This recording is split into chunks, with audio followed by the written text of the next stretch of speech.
Soy Mateo del Valle, y esto es Realidad Prohibida. Lo que van a escuchar no es una historia, es una herida sucia, infectada, que ha estado supurando en silencio durante décadas. Es el tipo de lesión que la sociedad prefiere ignorar. Le pone una venda encima, finge que no huele la podredumbre, pero la herida sigue ahí, creciendo, devorándolo todo desde adentro. Hoy vamos a arrancar esa venda. Si no temes que la verdad te deje una cicatriz, si crees que mirar el horror a los ojos es el primer paso para combatirlo, entonces suscríbete. Únete a esta comunidad que no le teme a la oscuridad. Porque lo que vas a ver te va a cambiar. Para siempre. Jalisco. La palabra evoca imágenes de mariachi, de tequila, de campos de agave azul que se extienden hasta el horizonte. Una postal de México para el mundo. Pero debajo de ese azul intenso, en los pliegues de la sierra, en colonias que no aparecen en los mapas turísticos, se esconden otras realidades. Realidades prohibidas. Esta historia me encontró a mí. No la busqué. Llegó una noche, a las 2:47 de la madrugada. Un archivo de audio en mi teléfono, sin número, sin remitente, solo el sonido. Primero, estática, el ruido blanco de una mala conexión o de un miedo que interfiere con la tecnología. Luego, una respiración, entrecortada, agitada. El sonido de alguien que ha corrido por mucho tiempo o de alguien que no se ha atrevido a respirar profundo en años. Y después, la voz. Una mujer. Un susurro que era casi un lamento. Ayúdame, por favor. 3 palabras. Nada más. Pero el tono no era de pánico. No era histeria. Era algo mucho peor. Era el sonido de la resignación. La voz de alguien que pide ayuda sin creer realmente que pueda recibirla. La última brasa de una fogata que se está apagando. Junto al audio, una ubicación. Un punto marcado en un mapa satelital. Una zona sin nombre, en las afueras de la periferia. Un lugar que el progreso decidió saltarse. No lo pensé. Hay llamadas que no se pueden ignorar. Conducir hasta allí es cruzar una frontera invisible. Las calles pavimentadas se convierten en terracería. Los postes de luz desaparecen. Las casas de ladrillo y cemento son reemplazadas por construcciones de bloque gris, a medio terminar. Hay coches desmantelados en las aceras. Perros flacos que te miran pasar con ojos viejos. La gente en la calle se detiene cuando ve mi coche. Sus miradas no son curiosas, son desconfiadas. Aquí, un extraño no es una visita, es una amenaza o un error. La dirección me lleva a la última casa de una calle sin salida. Está al pie de un cerro cubierto de maleza. La casa parece parte del cerro, cansada, hundida en la tierra. Las paredes tienen manchas de humedad que parecen mapas de países desconocidos. Las ventanas están sucias. Solo una tiene una luz débil y amarillenta. El silencio es antinatural. No se oyen televisores. No se oye música. Solo el viento que silba al pasar entre los cables de luz robados. Apago el motor. El silencio se vuelve aún más profundo. Me quedo en el coche 1 minuto, 2 minutos. Siento una opresión en el pecho, un instinto primario que me grita que me vaya, que dé la vuelta, que olvide el mensaje de voz. Pero entonces recuerdo el tono, la resignación. Salgo del coche. La puerta de la casa no tiene timbre. No tiene manija. Es una plancha de metal oxidado. Toco con los nudillos. El sonido es hueco, muerto. Nadie responde. Vuelvo a tocar. Más fuerte. Escucho un ruido adentro, un arrastrar de pies. Lento. La puerta se abre. Solo una rendija. Un ojo me mira desde la oscuridad. ¿Quién es usted? La voz es la misma del audio. pero ahora tiene un cuerpo, un rostro. Recibí su mensaje. Digo, la rendija se abre un poco más.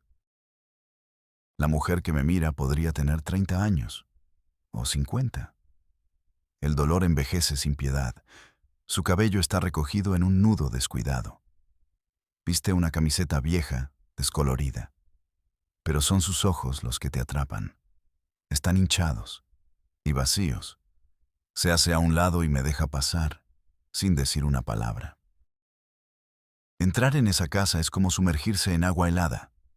El aire es pesado, denso, huele a humedad, a desinfectante barato de pino, un intento desesperado por cubrir otro olor. Un olor a miedo viejo, impregnado en las paredes. El suelo es de cemento pulido, húmedo, frío. A la derecha, una pequeña sala. Un sofá con el relleno saliéndose por las costuras. Una mesa de centro coja. Y en un rincón, una niña. Está de pie, inmóvil. Nos mira. A su madre. A mí. No pestañea. Tendrá unos 6 años. Lleva un vestido que le queda grande y unos calcetines que no combinan. Sus pies están descalzos sobre el cemento frío. No dice nada. Su silencio es más ruidoso que un grito. En sus ojos no hay curiosidad infantil. Hay una quietud de siglos. La mirada de un testigo. La mujer me guía a la cocina. Una mesa de plástico, 2 sillas, un foco que parpadea. Se sirve un vaso de agua. Sus manos tiemblan tanto que parte del agua se derrama. No le importa. Me llamo Ana, dice. Asiento. Espero. El silencio es el idioma de esta casa. Hay que aprender a hablarlo. Usted no puede ayudar. Repite las palabras que me imagino ha dicho 1000 veces en su cabeza. Pero quiero que escuche. Escucho, respondo. Se sienta. La silla de plástico cruje bajo su peso. Parece a punto de romperse. Como todo en este lugar. Empezó con mi abuelo, dice. Su voz es un hilo. Don Julián. En este pueblo, todavía pronuncian su nombre en voz baja. Sobre la mesa hay una caja de zapatos vieja. Ana la abre. Saca un puñado de fotografías, viejas, con los bordes doblados y el color desvanecido. Las pone sobre la mesa. Son fragmentos de una historia rota. La primera es de 1978. Una niña de unos 7 años, con el cabello en 2 trenzas apretadas. Sostiene una muñeca sin cabeza. Su sonrisa es forzada. Detrás de ella, un hombre la mira. Don Julián. No mira a la cámara, la mira a ella. Su expresión es de posesión, de propiedad. Esa es mi madre, dice Ana. La segunda foto, un grupo familiar. Don Julián en el centro, sentado en una silla como si fuera un trono. A su alrededor, mujeres y niños con la misma mirada opaca. Nadie sonríe. Es el retrato de un clan. Un clan construido sobre el miedo. Una vez, mi madre trató de denunciar, continúa Ana. Fue al DIF del municipio. Era joven, tenía 16 años. Estaba embarazada de mi hermano mayor. La escena se materializa en mi mente. Una adolescente asustada, en una oficina gris. La atendió una mujer. Estaba limándose las uñas. Mi madre le contó todo. Con susurros, con vergüenza. Le habló de las noches, de las puertas cerradas, de la mirada de su propio padre. Ana hace una pausa, traga saliva. La funcionaria ni siquiera la miró. Cuando mi madre terminó, suspiró. Se sopló las uñas y le dijo, «Mijita, aquí todas las familias tienen sus problemas. Unos más, otros menos. El matrimonio arregla muchas cosas. ¿Quieres que te anote para la despensa de fin de mes?» Ana golpea la mesa con el puño. Un golpe sordo, sin fuerza. Un gesto de pura impotencia. El sistema no la vio. No la escuchó. Solo le ofreció una despensa. como si una bolsa de arroz y frijoles pudiera borrar el horror. El foco de la cocina parpadea de nuevo. Por un instante, la habitación queda a oscuras. Cuando la luz vuelve, el rostro de Ana parece el de un fantasma. Mi madre se rindió ese día. Entendió que estaba sola, que su dolor no le importaba a nadie, que su tragedia era solo un número, un expediente que nadie iba a abrir. Tomo una de las fotos, la de don Julián. Sus ojos parecen seguirme. Son ojos que no piden, exigen. Ojos que saben que el mundo les pertenece. Un sabor metálico me sube por la garganta. El sabor del miedo ajeno, que se vuelve propio. En el pasillo, la niña, Luna, no se ha movido. Sigue ahí, de pie, vigilando, esperando. Esta historia apenas comienza, y ya pesa como una lápida.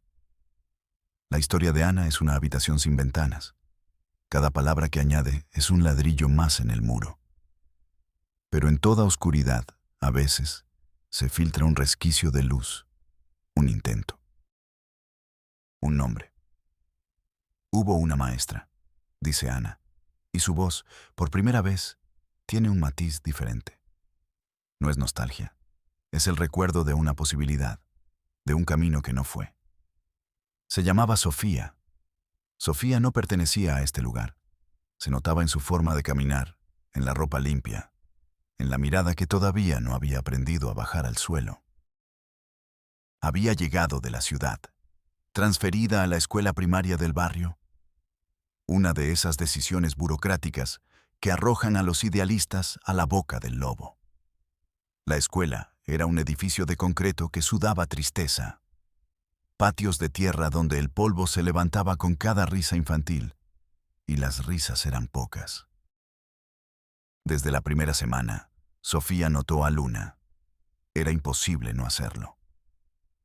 En un salón de clases ruidoso y caótico, lleno de 30 niños que gritaban, corrían y vivían, Luna era un punto de silencio absoluto. Se sentaba en la última fila, en el rincón más alejado de la ventana, como si buscara la sombra. No jugaba en el recreo. Se quedaba de pie junto a la pared, observando a los demás, no con envidia, con una distancia de antropóloga, como si estudiara una especie extraña. No hablaba. Jamás. Si Sofía le preguntaba algo, Luna simplemente la miraba. Y su mirada era un pozo. Profunda, oscura, sin fondo. Contenía una sabiduría terrible para una niña de 6 años. Los otros niños la ignoraban.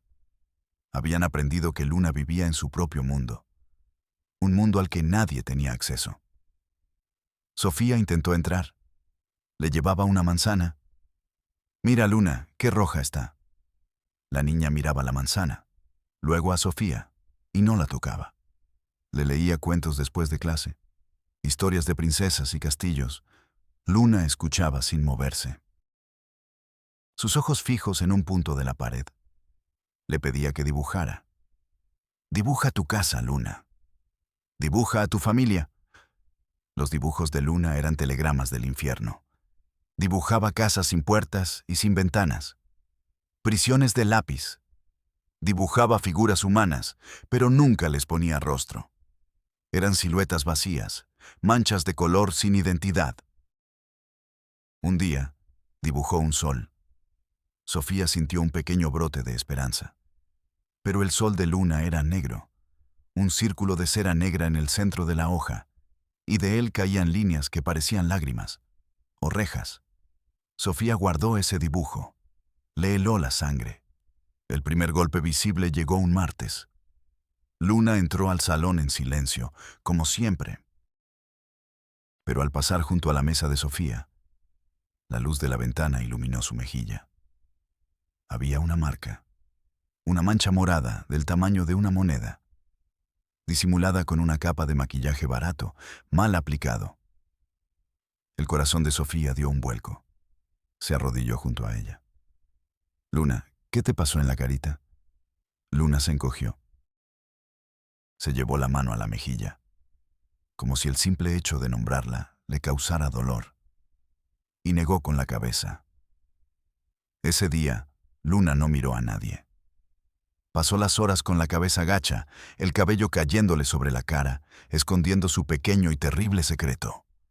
Sofía sintió una náusea. La normalidad del salón de clases se volvió obscena. El sonido de los niños deletreando palabras, la tiza golpeando el pizarrón.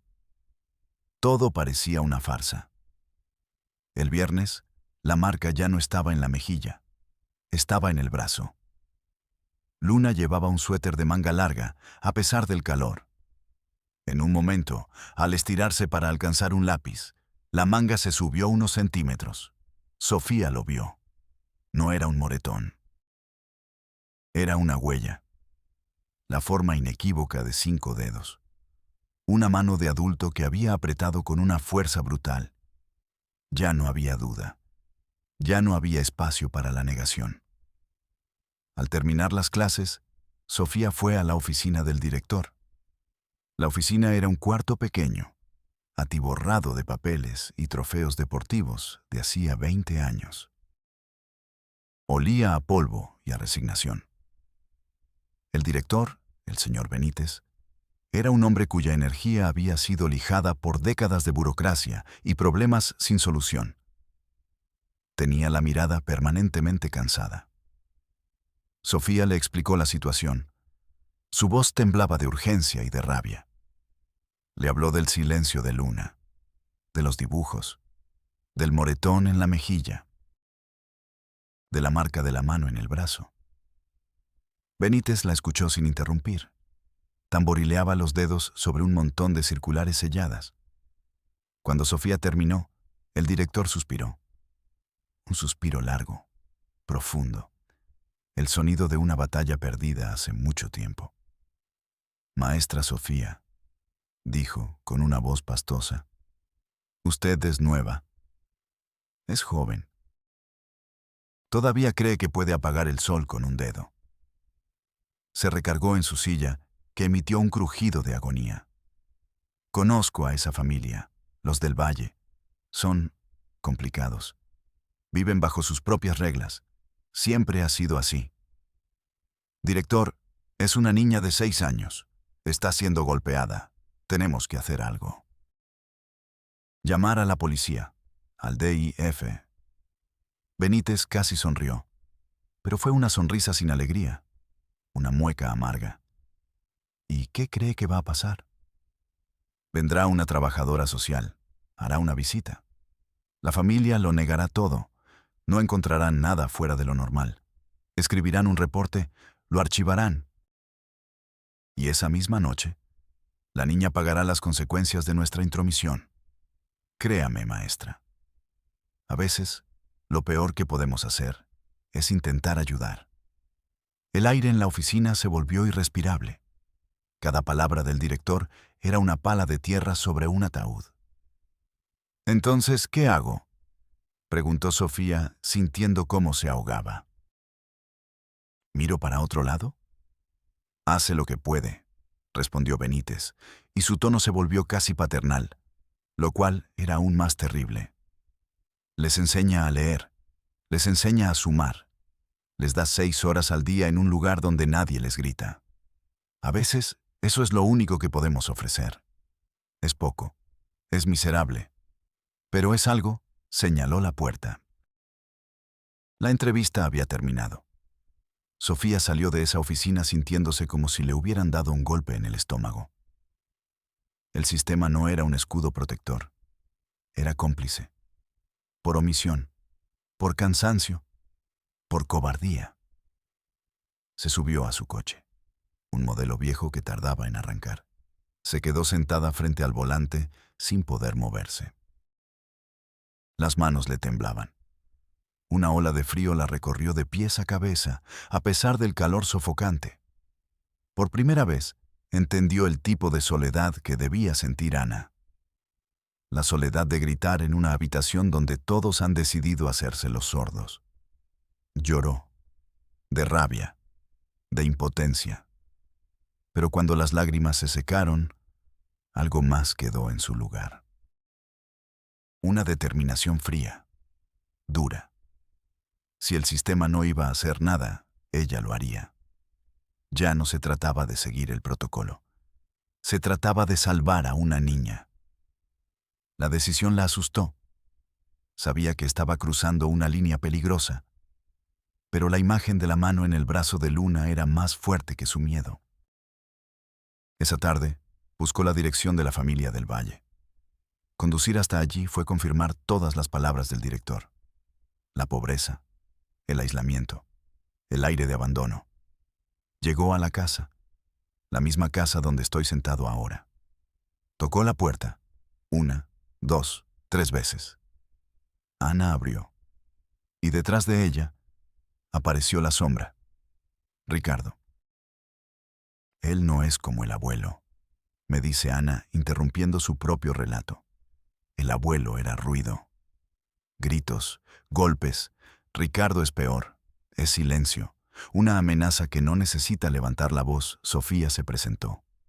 Dijo que era la maestra de Luna, que estaba preocupada. Ricardo dio un paso al frente. Su cuerpo bloqueaba la luz. Era alto, corpulento. No tenía la mirada dura de don Julián en las fotos. Tenía una sonrisa tranquila, casi amable. Y eso era lo más aterrador de todo. La niña está perfectamente, dijo Ricardo con esa voz suave. A veces los niños se caen jugando. Usted debería saberlo, maestra. Gracias por su preocupación. Pero nosotros cuidamos de los nuestros. La frase "los nuestros" fue como un portazo, una declaración de propiedad. Sofía intentó mirar a Ana, buscó una señal, una fisura en el muro de miedo. Señora, si necesita algo. Ana bajó la mirada y negó lentamente con la cabeza y cerró la puerta en la cara de Sofía, el sonido del cerrojo. Un sonido metálico. Final. Sofía se quedó inmóvil en el umbral. Por un momento, creyó escuchar un sollozo ahogado del otro lado de la puerta. O tal vez solo fue el viento. Volvió a su coche con el sabor de la derrota en la boca, pero también con una certeza. Ahí dentro estaba ocurriendo un horror que nadie quería nombrar. Y ella ya le había puesto un rostro. El rostro de una niña que dibujaba soles negros. La puerta se cerró, pero para Sofía algo se había abierto. Una certeza oscura y pesada. La derrota inicial no la paralizó, la transformó. La rabia puede ser un combustible muy potente.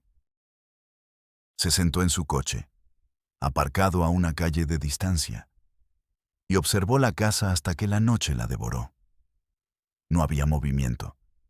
No había luces encendiéndose o apagándose. Era un mausoleo. Esa noche no durmió. En su pequeño apartamento, rodeada de libros de pedagogía y carteles motivacionales que ahora parecían una burla cruel, trazó un plan. El director Benítez le había dado una advertencia, pero también una pista. Conozco a esa familia, los del Valle. Siempre ha sido así. Siempre. Esa palabra retumbaba en su cabeza. Significaba que la herida era vieja, profunda. Significaba que debía haber cicatrices en algún lugar, registros, documentos. Si no podía probar el presente, desenterraría el pasado. Al día siguiente, reportó estar enferma en la escuela. Su primera mentira. Se sintió extraña, como si estuviera traicionando una parte de sí misma. Pero la imagen de Luna justificaba cualquier cosa. Su primera parada fue el archivo municipal. Un edificio gubernamental lúgubre, con pasillos largos y un olor penetrante a papel viejo y desidia. El lugar donde las historias de la gente van a morir, convertidas en legajos y números de folio. Le pidió al encargado, un hombre que parecía fusionado con su escritorio, acceso a los registros civiles de las últimas décadas.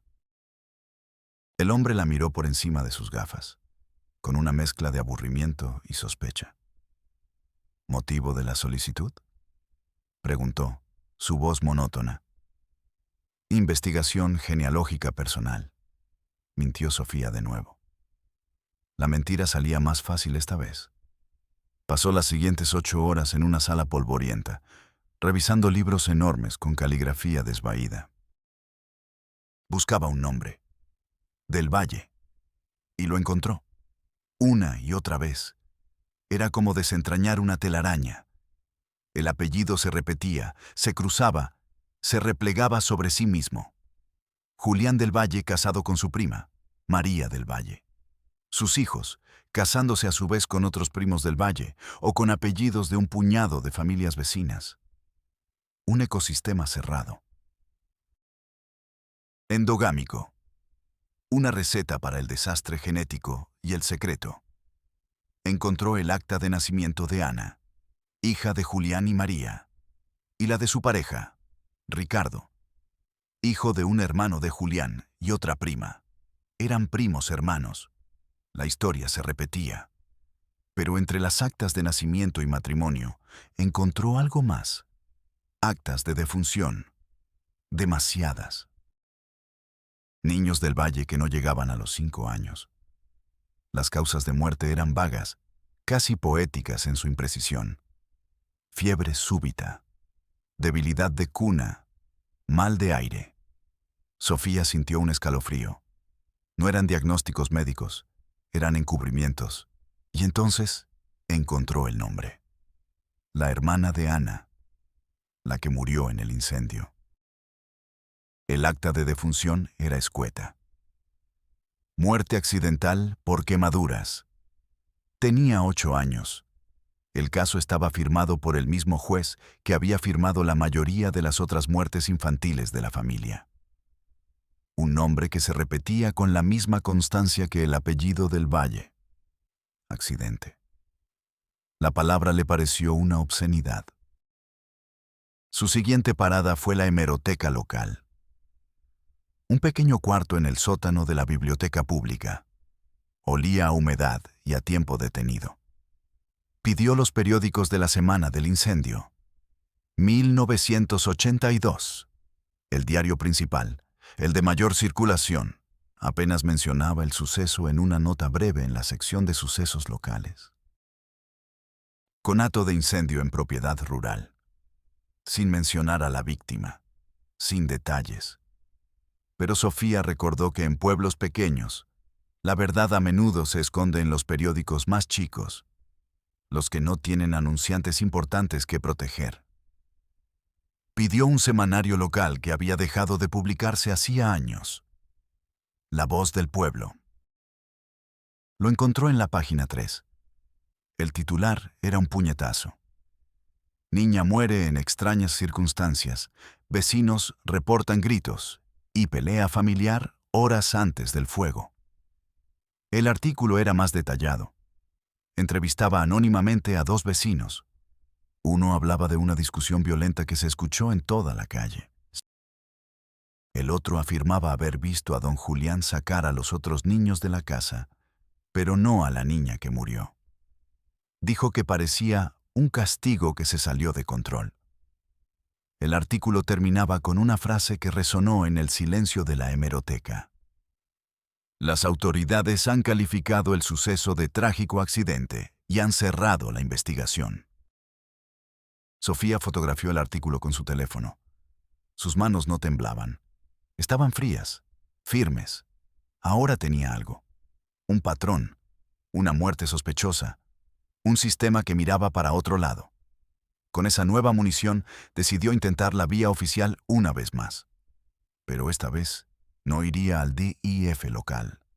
Iría a la capital del estado. A la Fiscalía Especializada en Delitos contra Menores. Un nombre rimbombante que prometía justicia. Tomó un autobús a primera hora de la mañana.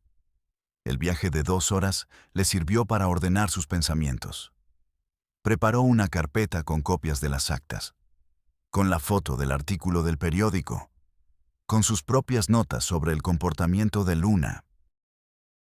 La fiscalía ocupaba un edificio moderno de cristal y acero. Un contraste brutal con el mundo de polvo y olvido de donde ella venía. Por un momento, sintió esperanza. La sala de espera estaba llena.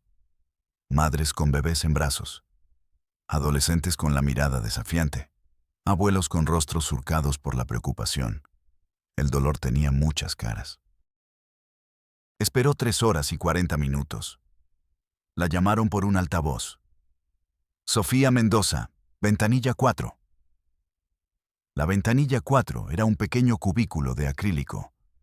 Del otro lado, una mujer de mediana edad, con el rostro marcado por el cansancio y el cinismo, la atendió sin mirarla a los ojos. Estaba más interesada en su taza de café. Sofía le explicó todo. Puso los documentos sobre la repisa. Le mostró la foto del periódico en su teléfono. Habló con la voz clara y firme de una maestra que expone un hecho irrefutable. La funcionaria escuchó, asintiendo de vez en cuando. Cogió los papeles sin interés. Los hojeó por encima. Esto es de hace más de 20 años, dijo, señalando la copia del artículo. Cualquier delito ya prescribió. Pero demuestra un patrón, insistió Sofía. Esta familia es un foco rojo, y hay una niña que está en peligro ahora. Mi alumna.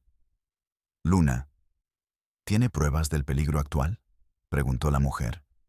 Su tono era el de quien sigue un guión. Tengo los dibujos, vi los moretones. La marca de una mano. ¿Tiene fotos de las lesiones? ¿Un reporte médico? ¿La declaración de la niña? No, la niña no habla. Y la familia me cerró la puerta. La funcionaria suspiró, el mismo suspiro que el director Benítez. Era el suspiro oficial de la burocracia. Señorita Mendoza, ¿verdad? Aprecio su preocupación, de verdad. Pero sin evidencia física y actual, no podemos hacer nada.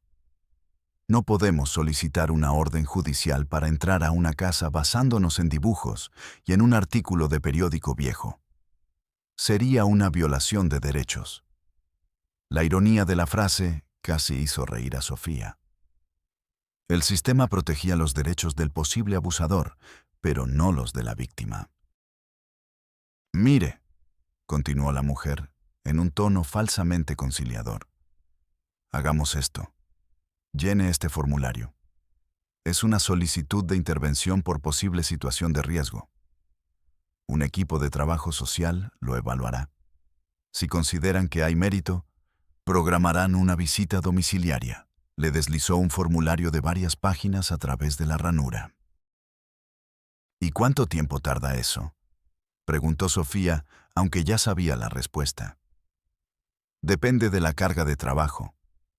Puede ser 1 mes, o 3, o más. Hay muchos casos, señorita.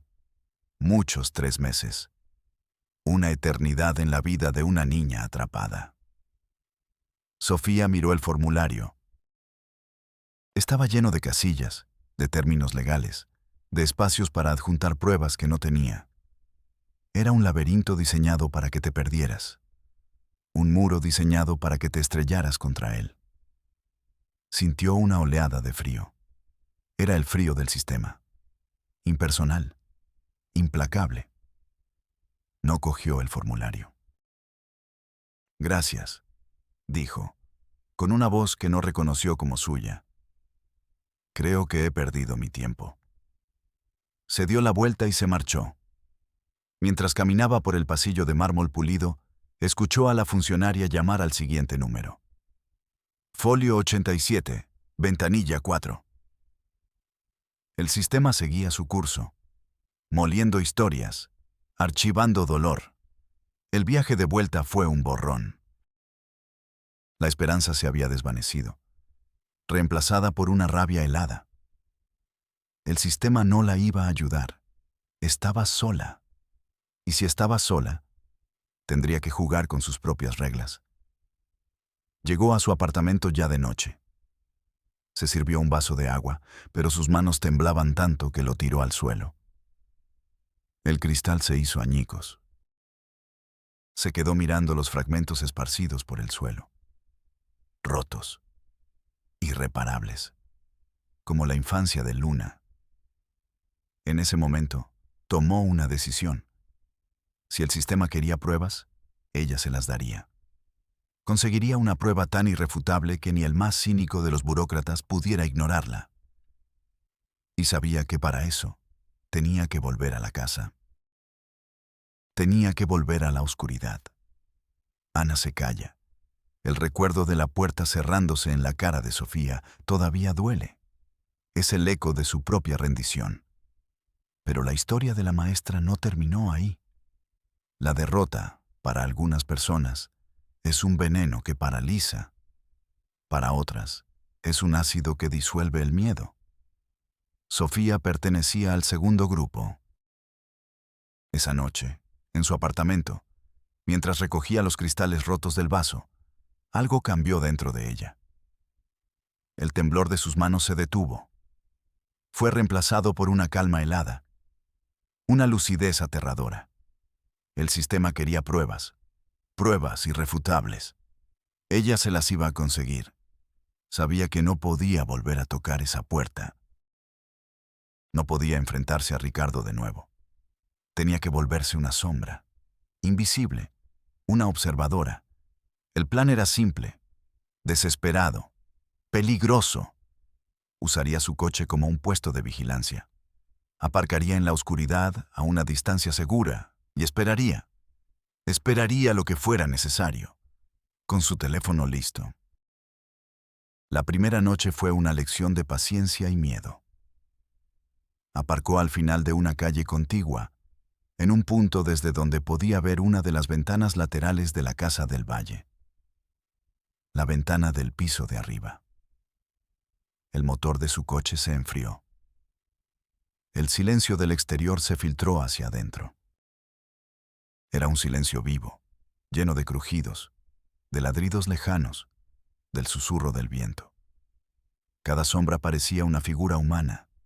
Cada ruido, un paso acercándose. Sintió el pulso martilleando en sus sienes. El tiempo se arrastraba. Las horas pasaban con una lentitud de pesadilla. La casa permanecía a oscuras, un bloque de negrura impenetrable. A las 4 de la mañana, se rindió. Volvió a su casa, con los músculos agarrotados y los ojos ardiendo. La segunda noche fue igual. Oscuridad. Silencio. Nada. Empezó a dudar. ¿Y si el horror solo ocurría a puerta cerrada, en el centro de la casa, lejos de cualquier ventana? ¿Y si estaba perdiendo el tiempo? Estuvo a punto de irse.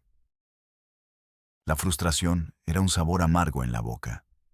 Pero pensó en Luna, en su mirada vacía, en el sol negro. Y se quedó. La tercera noche, algo cambió. Eran casi las 11. Llovía. Una llovizna fina y persistente que tamborileaba en el techo del coche.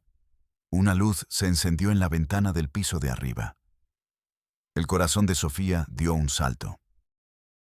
Se enderezó en el asiento. Cogió el teléfono. Sus dedos estaban torpes por el frío y los nervios. Abrió la aplicación de la cámara. La ventana estaba a unos 30 metros. A través de la lluvia y la oscuridad, la imagen en la pantalla del teléfono era granulada, borrosa, pero se veía. Vio una silueta infantil, Luna. Estaba de pie en medio de la habitación, quieta, como una pequeña estatua. Luego, otra silueta entró en el cuadro, más grande, más ancha. Ricardo. Sofía contuvo la respiración. No había sonido. La escena era una película muda, un pantomima del terror. Ricardo se paró frente a la niña. Le dijo algo. Sofía no podía oírlo, pero vio el gesto. La cabeza de Luna se inclinó. Entonces, Ricardo levantó la mano. No fue un movimiento rápido. No fue un acto de ira explosiva. Fue lento, deliberado, casi perezoso, como un padre que va a corregir un error de ortografía en el cuaderno de su hijo. La mano descendió y conectó con la mejilla de Luna. La cabeza de la niña se giró por el impacto. Pero su cuerpo no se movió, no se cayó, no se cubrió la cara. Solo se quedó ahí, asumiendo el golpe, como si fuera una parte inevitable de la noche, como la lluvia, como la oscuridad. Ricardo no se detuvo, dijo algo más, y levantó la mano de nuevo. Sofía estaba grabando. Sus manos temblaban tan violentamente que la imagen se sacudía. Rezaba para que la cámara estuviera enfocando, para que se viera algo, cualquier cosa. La segunda bofetada fue igual de lenta, igual de calculada.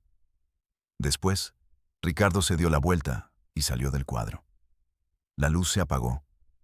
La ventana volvió a ser un rectángulo negro. Sofía se quedó mirando la pantalla de su teléfono. El video duraba 17 segundos. 17 segundos de horror silencioso y granulado. Sintió una oleada de náusea. Abrió la puerta del coche y vomitó en la acera. El cuerpo le temblaba incontrolablemente. No era frío. Era la reacción física a la maldad pura. Tenía la prueba. Una prueba terrible, sucia, imperfecta.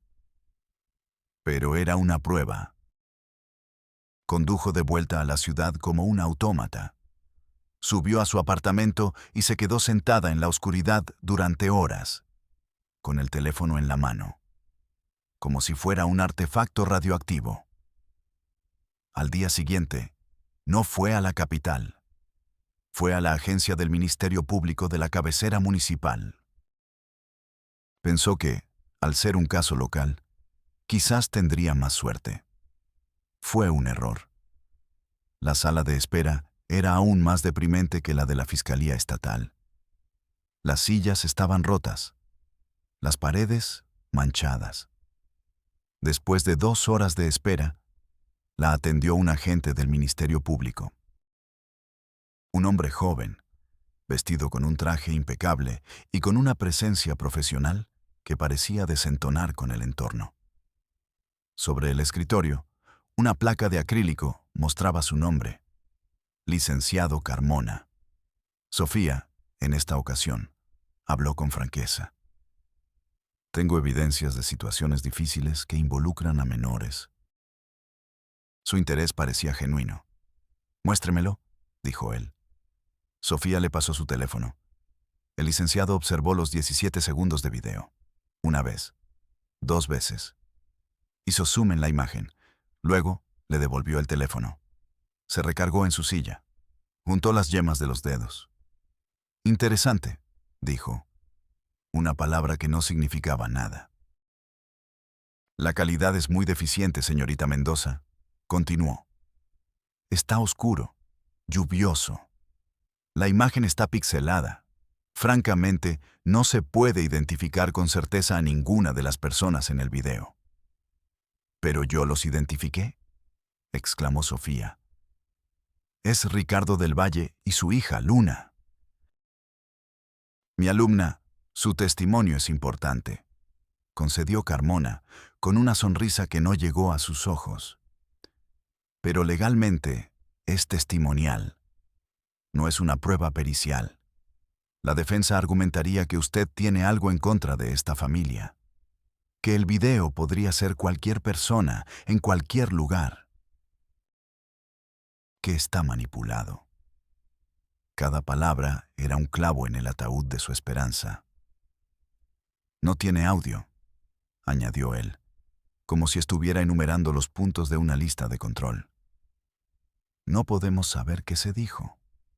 No podemos establecer una amenaza verbal. Le pegó», dijo Sofía, desesperada.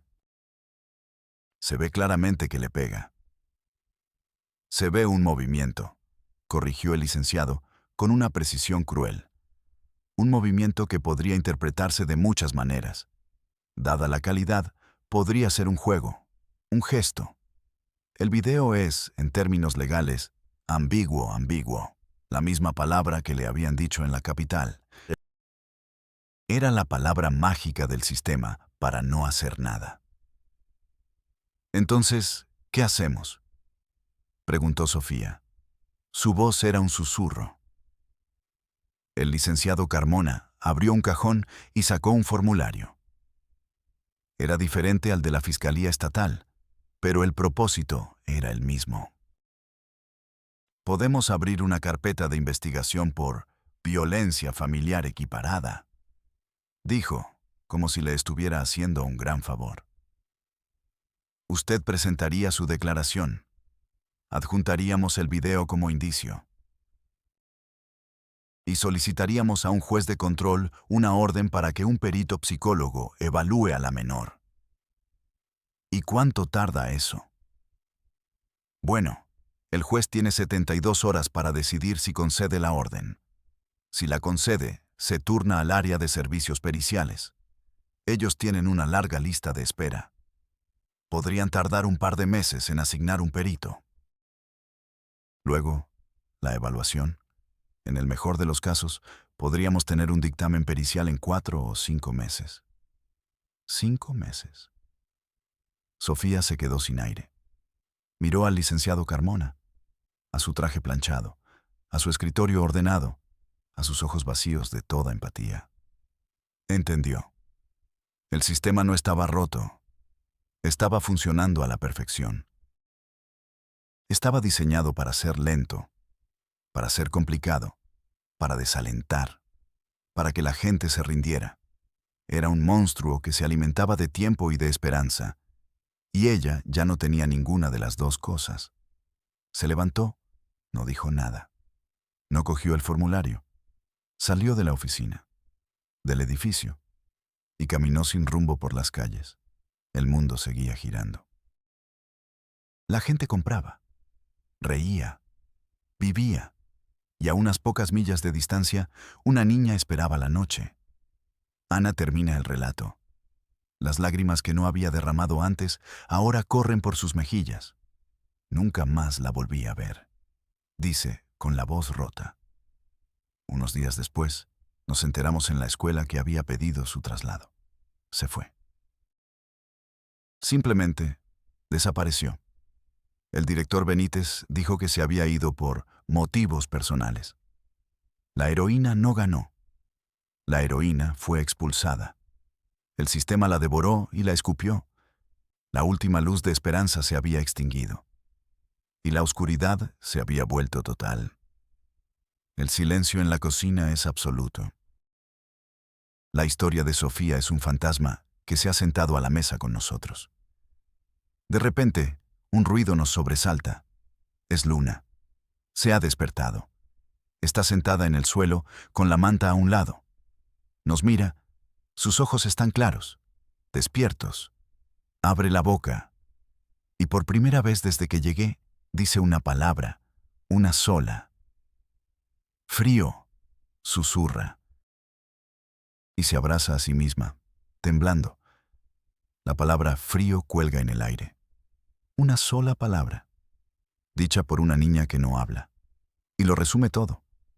El frío de los pisos de cemento, el frío de las noches sin calefacción, el frío de una mano que golpea, el frío de un sistema que te da la espalda. Ana se levanta de un salto, como si la palabra de su hija fuera una descarga eléctrica. Va hacia Luna y la envuelve en la manta raída. La abraza con una fuerza desesperada, como si su calor corporal pudiera protegerla de un frío que no es físico. Siempre tiene frío, murmura Ana, más para sí misma que para mí. Incluso en verano. Me mira. Hay algo nuevo en sus ojos. Una decisión. Ha contado la historia de la maestra, la historia de su propio escape fallido. Ahora va a desenterrar a los muertos. ¿Quieres saber dónde empezó todo? Pregunta. Su voz es más firme. No empezó con los golpes. Empezó con una idea. Una idea.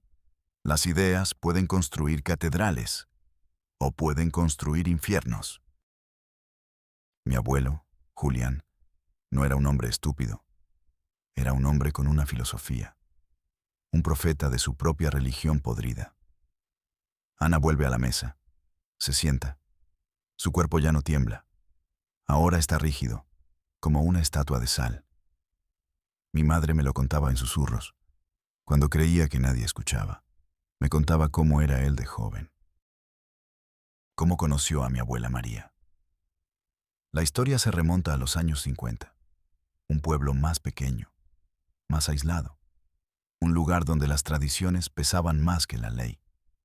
Julián no era del pueblo, llegó de fuera. Nadie sabía exactamente de dónde. Era callado, trabajador y tenía una mirada que incomodaba. Una intensidad que la gente confundía con determinación. Se fijó en María. Era su prima lejana, la más bonita de la familia, decían. Julián no la cortejó con flores ni con palabras dulces. La cortejó con silencio, con presencia. Se aparecía en los lugares donde ella estaba. La miraba desde lejos. Una vigilancia constante que María, una joven ingenua, confundió con devoción. Se casaron, y la puerta de la casa se cerró. Mi abuela María fue la primera prisionera, dice Ana. Al principio, creyó que era amor, que los celos de Julián, su necesidad de tenerla siempre en casa, eran una prueba de cuánto la quería. Pronto, el amor se reveló como lo que era. Control. Julián tenía una Biblia, pero era una Biblia escrita por él. Su primer mandamiento era la pureza. Decía que la sangre de la familia era fuerte, explica Ana, pero que era frágil, que mezclarla con gente de fuera la debilitaba, la contaminaba. Decía que el mundo exterior estaba podrido y que la única forma de sobrevivir era creando un mundo propio, un arca. Y él era Noé. La locura a menudo se disfraza de lógica. El segundo mandamiento era el silencio. El ruido era una debilidad, susurra Ana, como si temiera que el fantasma de Julián pudiera escucharla.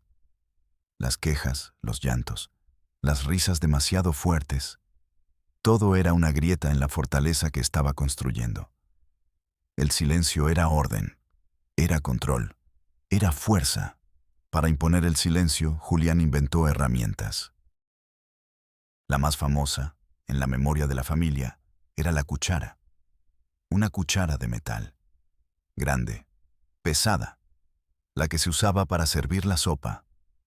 Cada noche, relata Ana, después de cenar, mis tíos y mi madre, que entonces eran niños, tenían que sentarse en fila en una banca de madera, en silencio absoluto, durante 1 hora.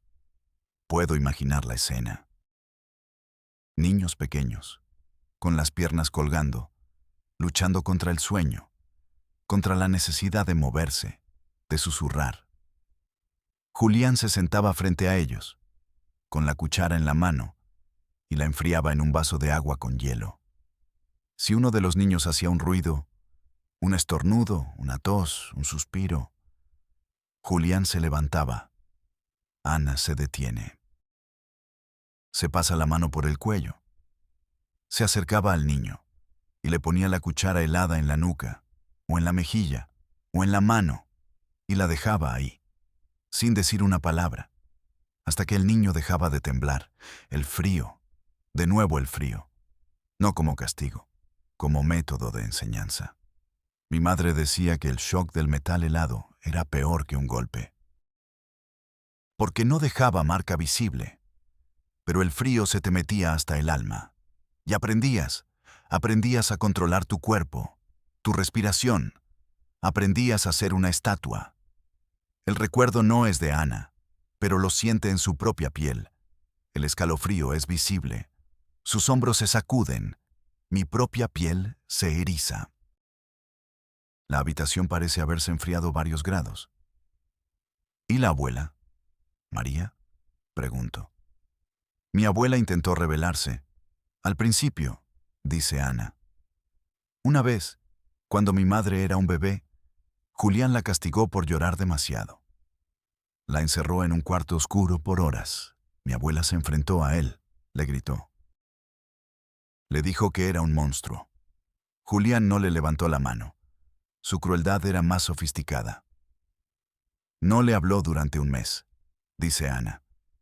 La trató como si fuera invisible. Comía la comida que ella preparaba, pero no la miraba. Dormía en la misma cama, pero le daba la espalda. La aisló por completo dentro de su propia casa. La mató en vida. Después de un mes, María se quebró. Le suplicó perdón. Y él la perdonó, dice Ana con amargura. Pero desde ese día, ella entendió. O estaba con él, o no era nada. Y eligió estar con él. Se convirtió en su soldado más leal. Fue ella quien empezó a aplicar el castigo de la cuchara cuando él no estaba. Fue ella quien les enseñó a las niñas a obedecer, a callar, por supervivencia. Se convirtió en parte del sistema para no ser destruida por él. El horror se vuelve más complejo. No es un solo monstruo. Es un monstruo que crea otros monstruos, o que obliga a sus víctimas a ponerse la máscara de monstruo para sobrevivir. Hubo un intento de pedir ayuda externa, recuerda Ana. Mi madre me contó que la abuela fue a confesarse con el cura del pueblo, un hombre viejo. Le contó, entre lágrimas, lo que pasaba en su casa. Le habló del miedo, del silencio. La escena es un cliché, pero un cliché que se repite hasta la náusea en la historia de la violencia. El cura la escuchó con paciencia, y cuando terminó, le puso una mano en la cabeza.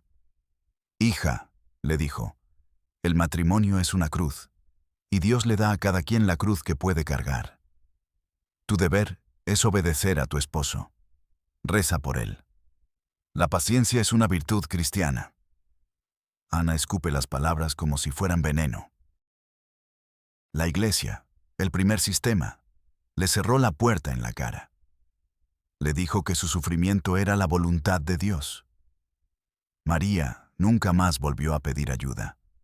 Así se construyó el clan, sobre el fundamentalismo de un loco, la rendición de una víctima y la indiferencia del mundo exterior. Las paredes de la casa no solo guardaban a la familia, la protegían del juicio. Le daban a Julián el poder absoluto. Y cuando tienes poder absoluto, la crueldad se convierte en un hábito. Y luego, en un placer. Mi tío Mateo, el mayor, fue el primero en desafiarlo de verdad. Dice Ana. El nombre me golpea. Es mi nombre. Una coincidencia terrible. Tenía 14 años, era fuerte y no tenía miedo. O lo ocultaba muy bien. Una noche, Julián quiso castigar a mi madre por una tontería. Por derramar un vaso de leche, iba a usar la cuchara. Mateo se interpuso. «No la toques», le dijo. Fue la primera vez que un hombre de la casa le levantaba la voz a Julián, dice Ana. Hay un brillo de orgullo en su mirada. El silencio que siguió fue total. Julián miró a su hijo. No había ira en su rostro. Había sorpresa. Y luego, una especie de interés clínico, como un científico que ve una reacción inesperada en un experimento. «Está bien», dijo Julián. Dejó la cuchara sobre la mesa y se fue a su cuarto. Esa noche no pasó nada, ni la siguiente. Creímos que había ganado, susurra Ana. Que alguien, por fin, había roto el hechizo. Fue una ilusión. Una semana después, Julián le pidió a Mateo que lo ayudara a reparar una barda de piedra en el fondo del terreno. Se fueron los dos solos. Mateo nunca regresó, dice Ana. Su voz se rompe. Julián volvió al atardecer, solo, con la ropa sucia de tierra. Dijo que Mateo se había resbalado, que una piedra le había caído en la cabeza. Un accidente. Nadie lo creyó. Pero nadie se atrevió a decirlo. Llamaron al único doctor del pueblo, un hombre que le debía dinero a Julián. El doctor firmó el acta de defunción sin siquiera ver el cuerpo, dice Ana. Causa de muerte. Traumatismo cráneoencefálico por accidente. Recibió su pago. Y el sistema, Una vez más, validó la mentira. Enterraron a Mateo en el patio trasero, sin cruz, sin nombre. Fue un mensaje. Cualquier rebelión sería castigada con la muerte. Y el mundo exterior no haría nada. Ese día, el clan maldito de Jalisco se selló con sangre. Y todos los que quedaron adentro aprendieron la lección final. No hay escapatoria. La muerte de Mateo, el tío que se atrevió a decir no, no fue un final. Fue una fundación, el cimiento de sangre sobre el que se construyó el resto de la fortaleza. Después de eso, la resistencia murió. El silencio se hizo más pesado. La obediencia absoluta. Los niños crecieron en ese ambiente tóxico, respirando miedo como si fuera oxígeno. Y cuando crecieron, el ciclo se reanudó. Las hijas de Julián se casaron con sus primos. Los hijos, con sus primas. El árbol genealógico se convirtió en un nudo ciego, una maraña de lazos prohibidos que garantizaba la pureza de la que hablaba el patriarca. Ana nació en esa segunda generación. Nació ya prisionera. Yo no conocí al abuelo Julián en su apogeo, dice Ana. Cuando yo era niña, él ya era un hombre viejo.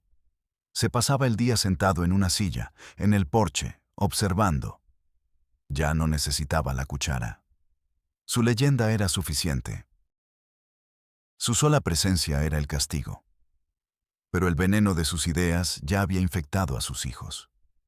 Ricardo, el primo de Ana, su pareja, el padre de Luna, era el heredero.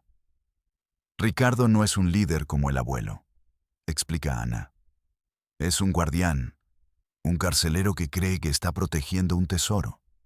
Idolatra la memoria de Julián, repite sus frases. Intenta imitar su crueldad, pero le falta la inteligencia. Julián era un arquitecto del mal. Ricardo es solo un matón con poder absoluto. Una combinación peligrosa. Y entonces, Ana llegó a su propio punto de quiebre, el día que decidió escapar. No fue un golpe lo que me hizo huir, aclara. Fue una palabra. Ricardo había estado bebiendo. Llevaba 3 días sumido en una furia silenciosa y alcohólica. Ana y Luna caminaban de puntillas por la casa, intentando ser invisibles. Luna, que entonces tenía 5 años, tropezó y derramó un vaso de agua. Un accidente infantil, un pecado mortal en esa casa. Ricardo no le gritó, no la golpeó. Hizo algo mucho peor. La sentó en una silla frente a él. Se arrodilló para estar a su altura y con una voz suave, casi tierna, le dijo: «Eres igual a tu abuela. Tienes su sangre y vas a ser mía, como ella fue mía, como todas han sido mías». La palabra fue mía. Una declaración de propiedad que abarcaba generaciones. Ana lo vio en los ojos de Luna. El terror, la confusión y el principio de la resignación.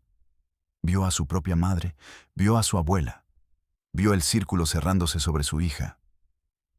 Esa noche, cuando Ricardo por fin se durmió, borracho, supe que era ahora o nunca, dice Ana. No era un plan, era un instinto. El instinto de una madre que ve a un lobo acercarse a su cachorro. Cogió a Luna en brazos. La niña se despertó, pero no hizo ruido. Había aprendido el valor del silencio. Abrió la puerta principal. El chirrido del metal oxidado le pareció un trueno. Y corrió. Corrió por las calles oscuras, descalza, con su hija aferrada a su cuello. No miró atrás. La historia del camión. La llegada a la estación central de autobuses. El encuentro con los policías. Ana me lo cuenta de nuevo, pero esta vez con más detalles. Detalles que el dolor había omitido antes. El policía viejo, el que bostezó, olía a tabaco y a café barato. Su placa tenía un nombre: Vargas, un nombre que Ana nunca olvidará. Le supliqué, dice Ana, y su voz se ahoga. Le dije que nos iba a matar. Le mostré un moretón que tenía en el brazo, escondido bajo la manga. Él lo miró y me dijo, señora, si todas las mujeres con moretones quisieran que metiéramos a sus maridos a la cárcel, no cabrían. Arreglen sus problemas en casa. Arreglen sus problemas en casa. La frase que ha condenado a miles de mujeres. La noche en la banca de la estación. El frío que calaba los huesos. Luna temblando en sus brazos. Cada sombra que pasaba era Ricardo, viniendo a buscarlas. Al día siguiente, la odisea burocrática. El Ministerio Público. La sala de espera que olía a derrota. El licenciado joven, el que tecleaba sin parar. Su nombre era Ramírez. Cuando le conté lo del incesto, lo de mi primo, recuerda Ana, dejó de teclear. Por un segundo, me miró, y vi algo en sus ojos. No era empatía, era asco. Pero no asco hacia Ricardo, asco hacia mí, como si yo fuera la sucia. La anormal. Le hizo preguntas que no tenían nada que ver con la violencia. ¿Y usted estuvo de acuerdo al principio? ¿Su familia siempre ha sido así? ¿No le parece que esto es más un problema cultural? La estaba juzgando. La estaba culpando. Al final me dijo la frase que lo mató todo. Señora, seamos honestos. Usted vuelve con él, ¿verdad? El 90% de los casos como el suyo vuelven. Invertimos recursos, tiempo, y a la semana siguiente nos enteramos de que ya le otorgaron el perdón. El sistema no solo era indiferente, era cínico. Daba por sentada la derrota de la víctima. Ana salió de esa oficina rota en 1.000.000 de pedazos. La última brasa de esperanza se había apagado. El mundo exterior, el mundo de las leyes y los derechos, era un fraude. Un espejismo. No tenía dinero. No había comido en 24 horas. Luna tenía fiebre. Se sentó en la acera, fuera del edificio de gobierno. Y lloró. Entonces, un coche se detuvo junto a ella. Era Ricardo. No parecía enojado. No parecía preocupado. Parecía satisfecho. Te dije que volverías, le dijo, desde la ventanilla del conductor. Su voz era tranquila. El mundo de afuera no es para nosotras, Anita. Es sucio. Es cruel. Tu único lugar seguro es conmigo. Le abrió la puerta del copiloto. Una invitación, no una orden. Y eso era lo más terrible. Subí al coche, dice Ana. Y en ese momento me rendí. No a él, me rendí al mundo. Entendí que la jaula, por lo menos, era un lugar conocido. El viaje de regreso fue en silencio. Al llegar a la casa, Ricardo hizo algo que Ana nunca esperó. La abrazó. Gracias por volver, le susurró al oído. Gracias por demostrarme que tenía razón. Y esa fue la victoria final del monstruo. No someterla por la fuerza, sino hacerla creer que su rendición era la única opción lógica.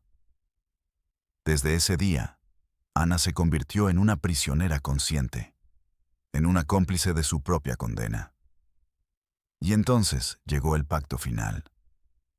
La elección imposible. La noche en que Ricardo, cansado de su resistencia pasiva, le dio a elegir entre su cuerpo y el de su hija. Elegí por ella, solloza Ana. Cada noche elijo por ella. Y cada noche me muero un poco. Pero ella duerme. A veces hasta la escucho reír en sueños. Y por ese sonido, por esa pequeña risa que él no ha podido robarle todavía, soy capaz de arder en cualquier infierno. El sacrificio de Ana es la capa más profunda y dolorosa de este horror. Un acto de amor torcido y desesperado, nacido de la más absoluta falta de opciones. El silencio en la cocina es total. Ya no hay más historias que contar. Todas las capas de la herida han sido expuestas. Miro a Luna, que se ha vuelto a dormir en el regazo de su madre. Su rostro, en el sueño, está en paz. Una paz frágil. Una tregua que durará solo hasta la próxima noche. Me levanto. No puedo respirar bien. Necesito aire. Aire que no esté contaminado por décadas de dolor. Ana me acompaña a la puerta. ¿Por qué me llamó a mí? Pregunto finalmente. Porque usted no es policía, no es abogado, no es juez, responde ella. Usted cuenta historias, y esta historia no quería que muriera aquí, conmigo. Quería que alguien supiera que Luna existió, que existimos. No quería justicia, quería un testigo. Antes de irme, me entrega un papel doblado. Lo encontré bajo su almohada, dice. Lo abro más tarde, en mi coche, ya lejos de esa casa. Es el dibujo de Luna, el que me describió Sofía por teléfono cuando me contactó, usando un nombre falso, para darme el soplo inicial de esta historia. La maestra nunca se rindió del todo. Solo cambió de estrategia. La casa sin puertas, la niña, la madre, la línea que las une. Y sobre todo, el sol. Un sol furioso dibujado con tanta fuerza que casi rompe el papel. Amarillo, naranja, rojo. Un sol que no es un objeto celeste. Es una explosión. Es un grito de color en un mundo de grises. Es la prueba de que, incluso en la oscuridad más absoluta, el espíritu humano se niega a extinguirse por completo. Lucha, resiste. Y dibuja soles. Esta historia no termina con sirenas y arrestos. Ricardo sigue en esa casa. El clan sigue existiendo. El sistema sigue bostezando. Pero hoy, el silencio se ha roto. Esta historia, que vivía prisionera en una casa al pie de un cerro, ahora es libre. Y está en el aire. En tus oídos. En tu conciencia. No podemos salvar a todas las lunas. No podemos derribar todos los muros. Pero podemos negarnos a ser cómplices del silencio. Podemos escuchar. Podemos contar sus historias. Podemos asegurarnos de que sus soles, por pequeños y frágiles que sean, nunca dejen de brillar. Soy Mateo del Valle, y nos vemos en la próxima Realidad Prohibida.